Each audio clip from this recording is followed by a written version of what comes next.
pot. This is considered a King Hagler cooking pot. Mm-hmm. And King Hagler was the last chief we had at the Catawba Nation that was called King Hagler. From that time on afterwards, they were called chiefs. He was the last one to be known as King Hagler. And he was a great leader, and of course, I don't have the exact dates, but the 1800s. And we use the King Hagler heads because he was the last chief to be called king. And the cooking pots that's used on many as a single pot, smoking pot itself, pipe, or whatever you might want to call it. And a lot of people make them from holes. I can do hand forms of him, but this particular head here was done from a pipe mold that renowned potter Earl Robbins and I made a mold from one of the older King Hagler pipes, a slug it's called. And these heads are from that particular one. And there is a statue of King Hagler. I believe it's down in Camden, South Carolina, that he's still known as one of the greatest chiefs we had. He worked so well with the state of South Carolina and trying to help the Catawba Nation. And so he's quite honored quite much in our history. So in this particular piece I did, I refined it a little after it's been fired, which helps it to give it I burnish it again with this stone here that I use to burnish the whole pot itself. And then I have other stones to get in the crevices like the eyes and places like that I use. You want to show us those? Yes, I will. Mm-hmm. Have you seen the Hagler statue at CPCC Central Piedmont downtown? No. It's good. Oh, great. Okay, these are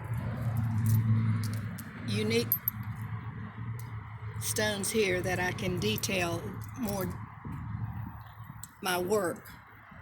There's 3. This is one that's quite different that I can get into places the big one couldn't get in to burnish. Right. They're unusual. This is another one that I use.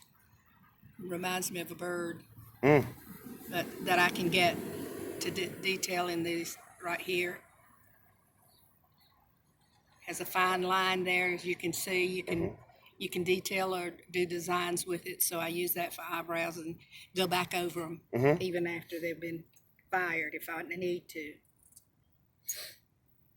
All right. This is another fine line one that I do a lot of the feathers with. It's thin and it's smooth as glass.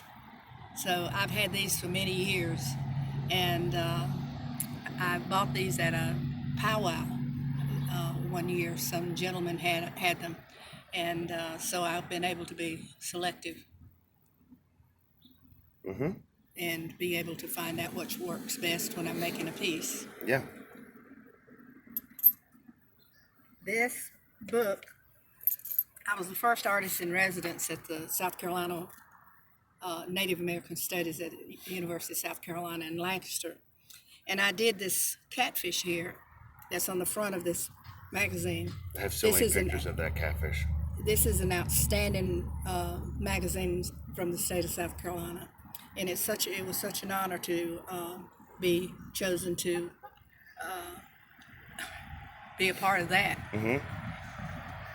This is an excellent book. They don't have any more. They sold completely out when they sent them.